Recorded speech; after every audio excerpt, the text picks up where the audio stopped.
추석 명절은 잘 보내셨습니까? 우리 아무런 사고 없이 다시 만나게 되어서 반갑습니다. 또 모두가 하나님의 영광을 가리지 않는 추석 명절을 보내셨으리라고 믿습니다. 한 멋진 청년이 세상에서 가장 예쁜 아가씨를 소개를 받았습니다. 이 청년은 설레는 마음으로 첫 만남을 준비하지요. 어떻게 하면 첫 만남에서 강한 인상을 남길 수 있을까? 고민하다가 자신의 친한 친구로부터 조언을 구합니다. 그러자 친구가 옷부터 하나 장만하자고 하지요. 청년은 친구의 조언 대로 자신의 나온 배를 감출 수 있는 옷을 하나 장만합니다. 그러자 청년의 친한 친구는 그를 위해서 영화 티켓 두 장을 예매를 해 주었고, 그 청년은 장미꽃 한 송이와 강아지 인형을 하나 선물로 준비를 합니다. 그리고 드디어 그 아가씨와 만나서 이야기를 합니다. 먼저 장미꽃 한 송이를 건네면서 이렇게 얘기를 하지요. 첫 만남이라 장미꽃 한 송이를 준비했습니다. 두 번째 만나면은 두 송이, 그리고 나중에는 안개꽃으로 변할 때까지 만나고 싶습니다. 닭살 돋는데요. 그런 다음에 아가씨에게 이렇게 질문을 하지요. 혹시 보신탕 좋아하십니까? 싫다고 대답하면 예, 저도 싫어합니다 라고 맞장구 치면서 준비한 강아지 인형을 선물로 줄 생각이었습니다. 그런데 그녀의 대답은 좋아하진 않지만 먹을 수는 있습니다 라고 대답을 합니다. 잠시 고민을 하던 청년이 그래도 강아지 인형을 선물로 주면서 이렇게 얘기를 합니다. 보신탕은 아니지만 이 강아지를 보면서 저를 생각해 주셨으면 좋겠습니다. 그런 다음 두 사람은 재미있게 영화 한 편을 보고 그렇게 헤어졌습니다. 이후로 두 사람이 어떻게 되었겠습니까? 결혼해서 아이 둘을 낳고 음성중앙교회 목사로 사모로 잘 살고 있다라는 실제 있었던 이야기입니다. 여러분, 개 좋아하십니까? 보신탕 말고 진짜 개 말입니다. 저는 개를 싫어합니다. 물론 저희 집에 같이 살고 있는 남자 한 명은 개를 좋아합니다. 그래서 저희 집에서 개 한 마리를 키우죠. 그러나 참고로 저는 절대 그 개에게 손을 대지 않습니다. 우리 전도사님도 강아지 한 마리를 키우고 있습니다. 아니, 요즘에 많은 사람들이 집에서 개를 키우죠. 어떤 경우에는 사람보다 더 나은 대접을 받는 개도 있습니다. 개팔자가 상팔자라는 말이 떠오릅니다. 아니, 웬 추석 명절을 지난 주일 아침부터 개소리를 하냐라고 그렇게 할 수도 있습니다. 그러나 저는 그런 개들을 보면서 많은 궁금증이 생깁니다. 우리가 드라마나 영화에서 보는 개들은 어떻습니까? 앉아 하면 앉습니다. 엎드려 하면 엎드리고, 기다려 하면 기다리죠. 손 하고 손 딱 내면 어떻습니까? 앞발 하나를 탁 올리죠. 그런데 저희 집에 있는 개는 절대 그렇지 않습니다. 저희 집에 있는 개는 주는 대로 먹고 쌉니다. 그리고 때로는 가끔 자기가 싼 것을 먹기도 합니다. 그리고 때로 제가 그 앞을 지나가면 자기가 싼 것을 발로 밟고는 저한테 덤벼듭니다. 좋다고. 물론 당하는 제 입장은 별로 기분이 좋지가 않습니다. 제가 아무리 소리를 쳐도 말을 듣지 않죠. 그러니 제가 좋아할 리가 있겠습니까? 그러나 영화나 TV에 나오는 개들은 말을 너무나도 잘 듣습니다. 왜 그렇습니까? 훈련을 받았기 때문이죠. 개 훈련소에 보내줘서 적어도 5개월 이상 훈련을 받으면 말을 잘 듣는다고 합니다. 그것도 아무 때나 보내는 것이 아니라 생후 5개월 정도 된 강아지 때 훈련을 시켜야 말을 잘 듣는다고. 그러니까 그런 TV나 영화 속에 나오는 개들이 말을 잘 듣기까지는 피나는 훈련이 있었음을 알 수가 있습니다. 자, 이제 오늘 말씀을 봅니다. 우리 6절 말씀 우리 함께 읽어봅니다. 6절입니다. 함께 읽습니다. 시작. 모세와 아론이 여호와께서 자기들에게 명령하신 대로 행하였더라. 아멘. 모세가 하나님의 말씀을 잘 듣고 말씀에 순종했다라고 오늘 성경은 기록하고 있습니다. 실제 오늘 이 출애굽기 7장 이후로부터 모세는 하나님의 말씀에 철저하게 순종을 합니다. 그리고 믿는 사람들에게 기감이 될 정도로 모세는 순종의 사람이 됩니다. 하지만 모세가 처음부터 그렇게 하나님의 말씀에 순종했던 사람은 아닙니다. 하나님의 말씀에 사사건건 토를 달았던 사람이 모세이지요. 못하겠다라고 버팁니다. 출애굽기 3장 11절에 모세가 하나님께 아뢰되 내가 누구에게 바로에게 갑니까? 라고 그렇게 얘기를 합니다. 하나님께서 모세를 향해서 애굽으로 가라라고 했을 때 그의 대답은 나는 못 갑니다 였습니다. 그리고 하나님께 조건을 붙이지요. 어떤 조건을 붙입니까? 내가 만약에 애굽에 내려갔을 때 이스라엘 백성들이 나를 하나님께서 보내셨다고 안 믿으면 어떻게 합니까? 뭔가 표징이 있어야 되지 않겠습니까? 그래서 하나님께서는 지팡이를 뱀으로 또 그리고 나병이 낫다가 또 깨끗하게 해지는 그런 기적을 모세에게 보여주시지요. 그러면서 모세에게 이렇게 말씀하십니다. 출애굽기 4장 8절에 여호와께서 이르시되 만일 그들이 너를 믿지 아니하며 그 처음 표적의 표징을 받지 아니하여도 나중 표적의 표징은 믿으리라 라고. 그럼에도 불구하고 모세는 하나님께 순종하지 않습니다. 하나님의 마음을 상하게 만들고 심지어 하나님을 화나게 만들었던 사람이 바로 모세였습니다. 무엇으로 하나님을 화나게 했습니까? 하나님 나는 말을 못하니까 못 갑니다. 출애굽기 4장 10절에 이렇게 되어 있습니다. 모세가 여호와께 아뢰되 오 주여 나는 본래 말을 잘하지 못하는 자니이다. 주께서 주의 종에게 명령하신 후에도 역시 그러하니 나는 입이 뻣뻣하고 혀가 둔한 자니이다 라고. 정말 말도 안 되는 그런 변명을 모세가 합니다. 왜 그렇습니까? 모세는 40살 일 때까지 애굽의 왕궁에서 공주의 아들 즉 왕자로 성장을 했습니다. 여러 가지 지식과 문학과 학문을 배우고 모든 것을 두루두루 선명했던 인물이 바로 모세였습니다. 그럼에도 불구하고 말을 못한다라고 변명을 하자 하나님께서 뭐라고 합니까? 출애굽기 4장 11절 12절 말씀이 이렇게 되어 있습니다. 여호와께서 그에게 이르시되 누가 사람의 입을 치었느냐? 누가 말 못하는 자나 못 듣는 자나 눈 밝은 자나 맹인이 되게 하였느냐? 나 여호와가 아니냐? 이제 가라. 내가 내 입감기 있어서 할 말을 가르치리라. 이쯤 되면 어떻습니까? 모세도 하나님 앞에서 자신의 고집을 꺾고 순종할 만한데 끝까지 고집을 부리죠. 그래서 출애굽기 4장 13절에 이렇게 얘기를 합니다. 모세가 이르되 오 주여 보낼 만한 자를 보내소서. 끝까지 순종하지 않습니다. 자신의 뜻을 굽히지 않습니다. 그러나 그럼에도 불구하고 하나님께서는 자신의 뜻을 이루기 위해서 끝까지 모세를 들어서 사용하시지요. 출애굽기 4장 14절에 이렇게 되어 있습니다. 여호와께서 모세를 향하여 노하여 이르시되 레위 사람 내 형 아론이 있지 아니하냐? 그가 말 잘하는 것을 내가 아노라. 그가 너를 만나러 나오나니 그가 너를 볼 때에 그의 마음에 기쁨이 있을 것이라 라고. 결국 하나님께서는 아론까지 붙여서 모세를 사용하십니다. 이처럼 모세는 불순종의 사람이었습니다. 고집불통이었습니다. 하나님의 뜻에 자신을 맞추는 것이 아니라 자신의 뜻에 하나님을 맞추려고 했던 인물이 모세였습니다. 중앙교회 성도 여러분, 그런데 어떻습니까? 그런 모습이 모세에게만 있습니까? 오늘 나는 어떻습니까? 나는 온전히 하나님의 말씀에 순종하고 있습니까? 하나님의 뜻에 내 뜻을 맞추고 있습니까? 모세처럼 내 뜻에 하나님의 뜻을 맞추려고 하고 있지는 않은지. 내게 주신 직분은 온전히 잘 감당하고 있습니까? 목사, 전도사, 장로, 권사, 집사로서 해야 될 일들이 있는데 아니 하나님께서 하라고 하시는데 못한다라고 불순종하고 있지는 않은지. 그런데 이렇게 불순종하던 모세가 출애굽기 7장에 오면서 변하게 됩니다. 하나님께서 명령하신 말씀에 아무 토를 달지 않고 순종하게 된 줄 믿으시길 바랍니다. 마치 개가 훈련소에서 고등 훈련을 받고 돌아와서 주인의 말에 순종하게 된 것처럼 모세 역시 훈련의 과정을 끝내고 하나님의 말씀에 순종하게 된 줄로 믿습니다.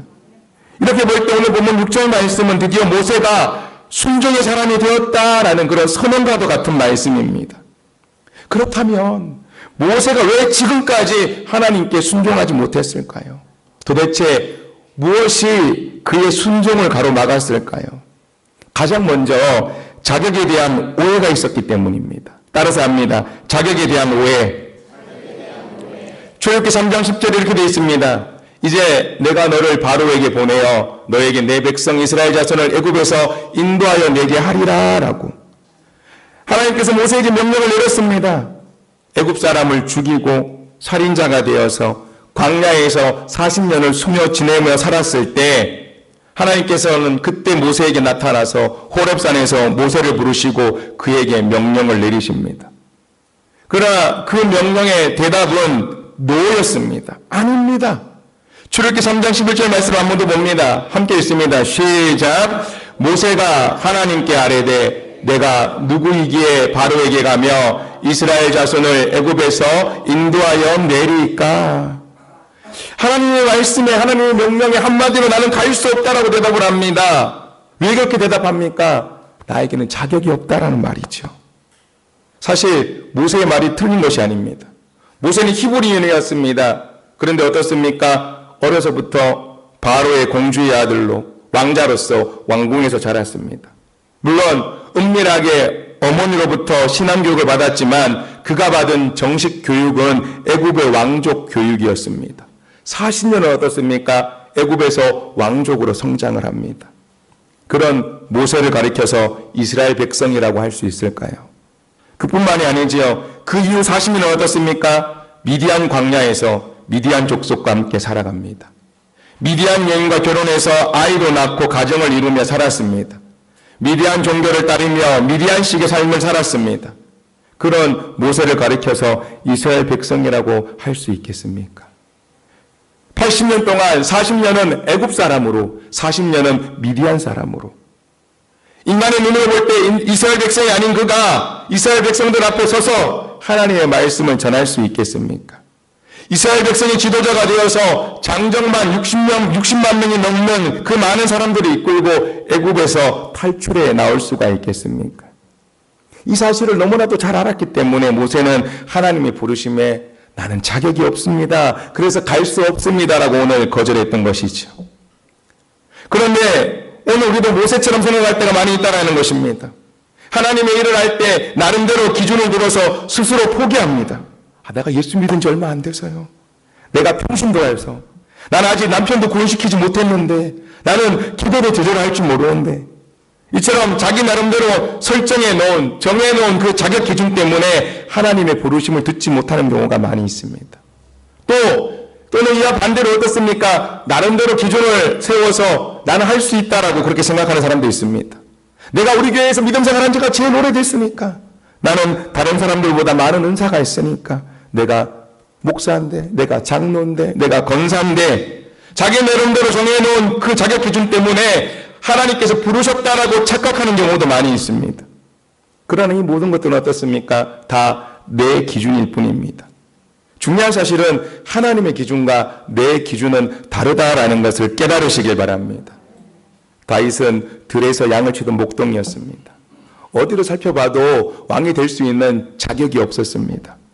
선지자 사무엘이 이새의 집이 어떻습니까? 왕으로 세울 사람을 기름 부어 왔을 때에도 아버지 이새는 8명의 아들 중에서 다윗만을 부르지 않았습니다. 왜 그랬습니까? 아버지 눈에 보기에도 다윗은 왕이 될 만한 그런 그릇이 아니었습니다. 그러나 하나님의 기준은 달랐습니다. 선지자 사무엘도 처음 이새의 집에 들어갔을 때 그의 눈에 들어온 사람은 누구였습니까? 이새의 장남 엘리압이었죠. 사무엘상 16장 6절에 이렇게 되어 있습니다. 그들이 오매 사무엘이 엘리압을 보고 마음에 이르기를 여호와의 기름 부으실 자가 과연 주님 앞에 있도다라고. 사무엘이 딱 보니까 엘리압이라는 인물이 어떻습니까? 저처럼 좀 잘생겼나 봅니다. 키도 크고 딱 보니까 야, 저 사람이 왕이 될 사람이다 그렇게 생각을 합니다.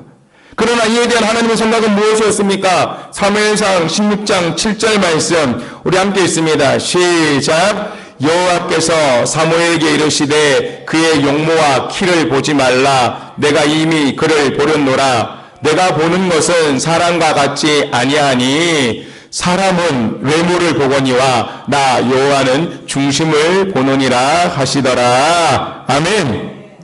하나님 보시기에 엘리압은 어떻습니까? 이미 자격 미달이었습니다. 키와 용모는 너무나 뛰어났지만 그것은 겉모습뿐이었다라는 것이죠. 그래서 기름 부어 세운 그 다음 이스라엘의 두 번째 왕은 누구였습니까? 다윗이었습니다.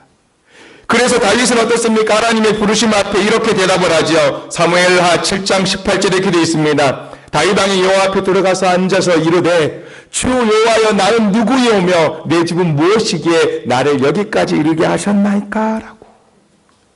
이처럼 하나님께서는 하나님의 기준으로 사람을 부르신다라는 것, 그것이 하나님께서 주신 자격이다라는 것을 믿으시길 바랍니다. 사도 바울을 보시길 바랍니다. 어떤 사람입니까? 원래는 예수 믿는 사람을 잡아 죽이던 사람이었습니다. 어디를 봐도 예수 그리스도의 복음을 증가하는 복음 전도자가 될 수 있는 자격이 없는 사람이었습니다. 그러나 그가 예수님을 만난 다음에 완전히 달라지죠. 사람들은 그가 예수 믿는 사람을 죽이는 자로 손가락질했지만 하나님은 그가 이방인들에게 복음을 증거할 자라고 하십니다. 갈라디아서 2장 8절에 베드로에게 역사하사 그를 할례자의 사도로 삼으시니가 또한 내게 역사하사 나를 이방인의 사도로 삼으셨느니라 라고. 결국 하나님의 이 부르심 앞에 사도 바울은 이렇게 고백하죠. 고린도전서 15장 10절 말씀 우리 함께 읽습니다. 시작. 그러나 내가 나 된 것은 하나님의 은혜로 된 것이니 내게 주신 그 은혜가 헛되지 아니하여 내가 모든 사도보다 더 많이 수고하였으나 내가 한 것이 아니요 오직 나와 함께 하신 하나님의 은혜로라. 아멘. 이처럼 하나님의 부르심을 받은 사람들은 모두가 놀랄 수밖에 없고 감사할 수밖에 없습니다. 자격이 없는 자를 부르신 하나님, 자격 없는 자신을 하나님의 귀한 일꾼으로 쓰신 하나님, 그 하나님의 놀라운 은혜에 놀라고 감사할 뿐이지요. 오늘 우리 자신도 그렇지 않습니까? 죄인된 우리에게 무슨 자격이 있습니까? 그런데 그런 우리를 불러서 당신의 딸로 아들로 삼아주신 줄 믿으시길 바랍니다. 그러므로 우리 역시 하나님의 부르심에 감사하며 살아야 될 줄로 믿습니다. 저함교회 성도 여러분, 우리가 생각하기에 우리에게는 아무런 자격이 없는 것처럼 보입니다. 하지만 하나님께서는 그런 우리를 향해서 자격이 있다 말씀하십니다. 하나님께서 말씀하시는 자격이 무엇입니까?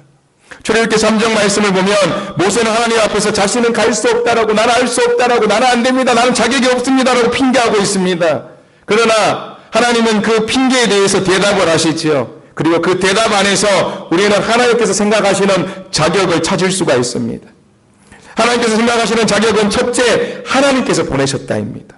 따라서 합니다. 하나님께서 보내셨다.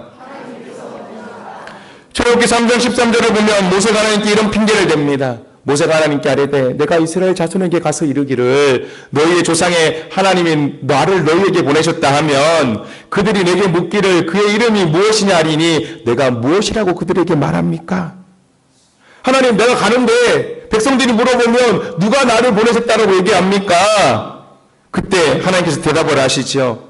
출애굽기 3장 14절 말씀입니다. 하나님이 모세에게 이르시되 나는 스스로 있는 자이니라. 또 이르시되 너는 이스라엘 자손에게 이같이 이르기를 스스로 있는 자가 나를 너희에게 보내셨다라고. 무슨 얘기입니까? 간단히 얘기하면 하나님께서 보내셨다. 이것이 자격이다라는 그 말씀입니다. 그렇습니다. 우리가 하나님의 일을 할 때 필요한 자격 조건은 뭡니까? 하나님께서 부르셨고 하나님께서 세우셨고 하나님께서 맡기셨다입니다. 할렐루야. 우리가 하나님 일을 하면서 우리가 확인해야 될 것이 있다면 내 능력, 내 자격이 아닙니다. 하나님께서 나를 부르셨는가? 하나님께서 내게 이 일을 맡기셨는가입니다. 그것이 자격 요건이라는 것이죠. 두 번째 자격은 뭡니까? 하나님께서 함께 하신다입니다. 따라서 합니다. 하나님께서 함께 하신다. 출애굽기 4장 1절을 보면 그렇게 부르실 때 모세가 또다시 핑계를 대지요. 모세가 대답하여 이르되 그러나 그들이 나를 믿지 아니하며 내 말을 듣지 아니하고 이르기를 여호와께서 내게 나타나지 아니하셨다 하리이다. 하나님, 스스로 있는 자가 하나님께서 나를 보내셨다고 했을 때 에이, 거짓말하지 말라고, 하나님 너 안 보내셨다라고 그렇게 하면 나 어떻게 해야 됩니까? 그래서 어떻게 합니까? 하나님께서 두 가지 표준을 모세에게 주지 않았습니까? 이미 앞에서 말씀드렸듯이 지팡이를 던져서 뱀으로, 그리고 다시금 그 뱀을 잡으면 지팡으로 변하게 되는 그 하나의 표징과 또 하나는 어떻습니까? 한 손에 나병이 들었다가 다시금 깨끗하게 치유되는 그런 표징을 주셨습니다. 이처럼 하나님께서 함께 하시는 것이 우리가 하나님의 일을 하는 자격 조건이다라는 것을 믿으시길 바랍니다. 하나님의 일을 할 때 다른 것이 아닙니다. 하나님께서 나를 보내셨고 나와 함께 하신다. 그것이면 충분하다라는 것입니다. 하나님께서 내 기도를 들으시고 내 앞길을 여시고 이 일에 친히 간섭하시고 역사하심을 경험하면 우리는 내가 하나님의 일을 할 만한 자격이 있다라고 그렇게 생각하게 될 줄로 믿습니다. 그러므로 하나님의 일을 하면서 지금 주님께서 나와 함께 하신다를 늘 확인하시길 바랍니다. 조한교회 성도 여러분, 우리는 다 하나님의 일을 할 자격이 있는 사람들입니다. 믿으십니까? 하나님의 자격은 하나님께서 보내셨다와 하나님께서 함께 하신다입니다. 우리 주 예수 그리스도를 통해서 하나님의 자녀가 되는 권세를 우리는 얻었습니다. 그러므로 우리는 어떻습니까? 하나님께서 보낸 사람들입니다. 믿으십니까? 하나님께서 약속하신 대로 또 하나님께서 세상 끝날까지 우리와 함께 해주신다라고 약속하셨기에 하나님께서는 우리와 함께 하십니다. 이렇게 볼 때 어떻습니까? 우리는 충분히 하나님의 일을 할 수 있는 자격이 있는 사람입니다. 그러므로 하나님께서 부르실 때 하나님의 말씀에 노라고 불순종하는 것이 아니라 아멘으로 순종하는 삶을 살아가시기를 주님의 이름으로 축원합니다. 다음으로 모세가 오해한 것이 있습니다. 무엇을 오해했습니까? 하나님의 능력에 대한 오해를 했습니다. 첫 번째는 자격을 오해해서 순종하지 못했고, 두 번째는 하나님의 능력을 오해해서 순종하지 못했습니다. 따라서 합니다. 하나님의 능력을 오해했다. 출애굽기 4장을 보면 하나님께서 모세에게 함께 하신다라는 약속을 하시고 구체적인 표징까지 주셨지요. 그럼 어떻게 합니까? 주님, 그럼 내가 가겠습니다라고 해야 되는데 아직도 그의 대답은 노이지요. 그가 거절한 이유는 무엇입니까? 우리가 앞에서 봤습니다. 출애굽기 4장 10절에 이렇게 되어 있지요. 모세가 여호와께 아뢰되 오 주여, 나는 본래 말을 잘하지 못하는 자이니이다. 주께서 주의 종에게 명령하신 후에도 역시 그러하니 나는 입이 뻣뻣하고 혀가 둔한 자니이다 라고. 나는 말을 못합니다. 그러니 나는 못 갑니다. 내가 이스라엘 백성들 앞에 가서 하나님의 뜻을 온전히 전할 수 없고 하나님의 말씀을 온전히 선포할 수 없다라고. 그러면 오늘 우리도 모세와 같이 똑같이 생각할 때가 있습니다. 주님께서 우리들에게 사명을 주시면 어떻게 합니까? 그 사명 감당해야겠다고 하는데 하나님, 내가 생각해보니까 나는 도저히 그것을 감당할 자신이 없습니다. 나에게는 그만한 능력이 없습니다. 그래서 이 핑계 저 핑계를 내지요. 하나님, 내가 좀 더 건강이 좋아지면 할게요. 하나님, 나 배운 것이 없어서 못합니다. 하나님, 말주변이 없어서 못합니다. 나는 가진 것이 없어서 못합니다. 나는 이래서 못합니다. 나는 이건 안 됩니다. 나는 시간이 없어서 안 됩니다. 내가 자녀들을 키워놓은 다음에 하겠습니다. 이렇게 하겠습니다. 이렇게 한 다음에 하겠습니다라고 그렇게 불순종하지. 그런데 아십니까? 성경을 보면 하나님의 위대한 역사를 했던 모든 사람들이 하나님 앞에서 자신의 무능함을 고백했습니다. 나는 어린아이와 같습니다. 하나님, 나는 버러지보다도 못합니다. 하나님, 저는 마른 막대기만도 못합니다. 하나님, 나는 죄인입니다. 그럼에도 불구하고 그런 하나님의 역사를 나타냈습니다. 왜 그렇습니까? 우리는 능력이 없습니다. 능력이 없는 우리가 힘있고 나아가야 될 능력이 뭡니까? 출애굽기 4장이 능력이 없어 가지 못하겠다고 버티는 모세에게 하나님께서 대답을 하시고 그 대답 안에서 우리가 힘있고 나아가야 될 능력이 무엇인지를 발견할 수 있습니다. 그것이 뭡니까? 첫째, 하나님의 능력으로 한다입니다. 따라서 합니다. 하나님의 능력으로 한다. 출애굽기 4장 11절 말씀 우리 함께 읽습니다. 시작. 이제 가라. 내가 내 입과 함께 있어서 할 말을 가르치리라. 아멘. 무슨 말입니까? 하나님께서 맡겨주신 일을 행할 때 내 힘으로 하는 것이 아니라 누구의 힘입니까? 하나님의 힘으로 한다는 것입니다. 다윗이 골리앗 앞에 나아갈 때 무엇을 가지고 나아갔습니까? 만군의 하나님 여호와의 이름을 가지고 나아갔습니다. 다윗이 자기의 능력으로 나간 것이 아닙니다. 하나님의 능력으로 나갔습니다. 다윗이 골리앗을 쓰러뜨린 것, 그가 냇가에서 주운 그 물맷돌의 능력이 있는 것이 아니라 하나님의 능력이 있었기 때문입니다. 이스라엘 백성들이 출애굽을 해서 홍해를 건널 때도 마찬가지지요. 모세의 능력으로 홍해를 가는 것이 아닙니다. 하나님의 능력이었습니다. 출애굽기 4장 14절에 이렇게 되어 있습니다. 여호와께서 너희를 위하여 싸우시리니 너희는 가만히 있을지니라 라고.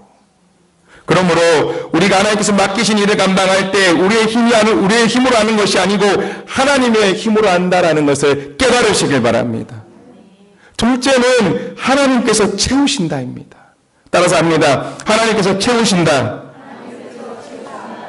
하나님께서 함께 하신다라고 하심에도 불구하고 어떻습니까? 계속해서 모세가 두려워하자 하나님께서 이렇게 얘기를 하시죠. 출애굽기 4장 16절 말씀입니다. 그가 너를 대신하여 백성에게 말할 것이니 그는 내 입을 대신할 것이요 너는 그에게 하나님같이 되리라 라고. 결국 하나님께서는 모세의 부족함을 채우시겠다라고 대답을 합니다. 누구를 통해서요? 그의 형 아론을 통해서 채워주신 줄 믿으시길 바랍니다. 우리는 부족하지요. 우리가 가지고 있는 능력, 우리가 가지고 있는 은사, 그것으로 하나님의 일을 감당하려고 하니 언제나 부족합니다. 그러나 하나님께서는 그 부족함을 채워주시는 줄 믿으시길 바랍니다. 주님께서는 안드리가 가져온 물고기 5마리와 보리떡 2개를 물고기 2마리와 보리떡 5개를 가지고 죄송합니다. 어떻게 하셨습니까? 어린아이 한 사람밖에 못 먹는 그 적은 양을 가지고 어떻습니까? 직접 손을 대고 기도하시니 어떻습니까? 그 부족한 양이 채워준 줄 믿으시길 바랍니다. 그래서 남자만 5,000명이 먹고도 12강주의가 남는 놀라운 역사가 나타났습니다. 그러므로 우리는 우리의 부족함을 보지 말고 나의 부족함을 보지 말고 내 부족함을 채우시는 주님의 손길을 바라봐야 될 줄로 믿습니다. 하나님의 능력은 제한이 없습니다. 그래서 우리는 하나님을 부를 때 전능하신 하나님이라고 부르지요. 그 고백이 단순한 입술의 고백이 되지 않도록 하나님의 능력을 믿고 의지함으로 언제나 아멘으로 순종하는 주님의 일꾼들이 되시기를 주님의 이름으로 축원합니다. 마지막으로 어떻습니까? 모세가 불순종한 이유는 뭡니까? 실패에 대한 두려움 때문입니다. 따라서 합니다. 실패에 대한 두려움. 출애굽기 4장 말씀을 보면 모세는 마지못해서 하나님의 말씀에 순종하고 이스라엘 백성들에게 나아갔죠. 그래서 그들에게 하나님이 보내셨다. 하나님께서 우리가 이렇게 인도해 주시겠다라고 했을 때 참 감사하게도 어떻게 합니까? 이스라엘 백성들이 모세의 말을 따릅니다. 하나님께서 하라는 대로 했더니 그들이 모세를 지도자로 받아들였고 그리고 모세를 따르기로 합니다. 그런데 문제가 생깁니다. 어떤 문제가 생깁니까? 그런 다음에 모세가 바로 왕 앞으로 나아가서 하나님의 말씀에 하나님의 명령에 순종해서 하나님의 말씀을 전하지요. 내가 이 백성들을 데리고 광야길로 나아가서 하나님께 제사를 드리겠다라고. 그랬더니 어떻게 합니까? 바로 왕이 아유 그러냐면서 잘됐다고 가서 제사 드리라고 이렇게 했습니까? 그렇지 않았다라는 것이죠. 도대체 이게 뭔 소리냐고. 그러면서 바로 왕이 생각하죠. 야, 이스라엘 백성들이 게으르고 한가해서 광야에 나아가서 제사를 드리게 해달라고 도저히 안 되겠다라고 어떻게 합니까? 이전보다 더 혹독하게 이스라엘 백성들을 다루게 됩니다. 이에 이스라엘 백성들이 바로 왕을 찾아가서 얘기를 하죠. 왜 이렇게 더 힘들게 우리를 하냐고. 그러자 바로 왕이 얘기를 합니다. 모든 것이 저 모세 때문이다라고. 결국 이스라엘 백성들이 모세를 찾아와서 따집니다. 출애굽기 5장 21절에 이렇게 되어 있지요. 그들에게 이르되 너희가 우리를 바로의 눈과 그의 신하의 눈에 미운 것이 되게 하고 그들의 손에 칼을 주어 우리를 죽이게 하는도다. 여호와는 너희를 살피시고 판단하시기를 원하노라 라고. 백성들이 와서 따지죠. 그래서 어떻게 합니까? 모세가 하나님 거보십시오. 내가 안 한다고 했지 않았습니까? 왜 보내셨습니까? 하나님 보내셨으면 하나님 말씀대로 했으면 일사천리 순탄하게 평탄한 길로 가게 해주셔야죠. 출애굽기 5장 22절에 이렇게 하죠. 모세가 여호와께 돌아와서 하되 주여 어찌하여 이 백성이 학대를 당하게 하셨나이까? 어찌하여 나를 보내셨나이까? 하나님 말씀에 순종했는데 왜 이스라엘 백성들이 고난을 당합니까? 왜 그들이 와서 나에게 와서 이렇게 따집니까? 왜 나 보내셨습니까? 나 안 온다 그랬는데. 오늘 하나님 뜻대로 나아갔음에도 불구하고 어떻게 합니까? 실패했다라는 것이죠. 그래서 하나님께 항변합니다. 그리고 순종을 거절하지요. 오늘 우리는 어떻습니까? 우리도 역시 하나님의 일을 하다가 실패를 맛볼 때가 있습니다. 주님의 명령을 받들고 나아가다 뜻밖의 암초를 만나서 좌초할 때도 있습니다. 그래서 그 실패의 경험이 어떻습니까? 하나님의 말씀에 순종하지 못하게 하고 하나님을 떠나게 만들 때가 있습니다. 이런 모세에게 하나님께서 말씀하시지요. 오늘 본문 5절 말씀입니다. 내가 내 손을 애굽 위에 펴서 이스라엘 자손을 그 땅에서 인도하여 낼 때에야 애굽 사람이 나를 여호와인 줄 알리라 하시매. 무슨 말씀입니까? 내가 역사할 것이다. 그리고 반드시 이스라엘 백성이 나아가게 할 것이다. 반드시 성공할 것이다 라고 그렇게 약속의 말씀을 주십니다. 앞으로 여러 번 실패할 수도 있으나 그러나 결국은 성공하게 될 것이다 라고. 저함께 성도 여러분, 제가 이런 거를 본 적이 있습니다. 실패는 당신이 실패자임을 의미하지 않는다. 그것은 당신이 아직 성공하지 못했다라는 것을 의미할 뿐이다. 실패는 당신이 아무것도 이루지 못했다라는 것을 의미하지 않는다. 그것은 당신이 무언가 배웠다라는 것을 의미한다. 실패는 당신의 위신이 손상된 것을 의미하지 않는다. 그것은 당신이 커다란 시도를 하고자 하는 것을 의미한다. 실패는 당신이 소유하지 못한 것을 의미하지 않는다. 그것은 당신이 다른 방법으로 무언가 해야 한다는 것을 의미한다. 실패는 당신이 열등하다는 것을 의미하지 않는다. 그것은 당신이 완전하지 못함을 의미할 뿐이다. 실패는 당신의 생을 낭비했다는 것을 의미하지 않는다. 그것은 당신이 새 출발을 할 이유를 가졌음을 의미한다. 실패는 당신이 결코 하지 못함을 의미하지 않는다. 그것은 약간 오래 걸릴 것을 의미한다. 라고. 동일합니다.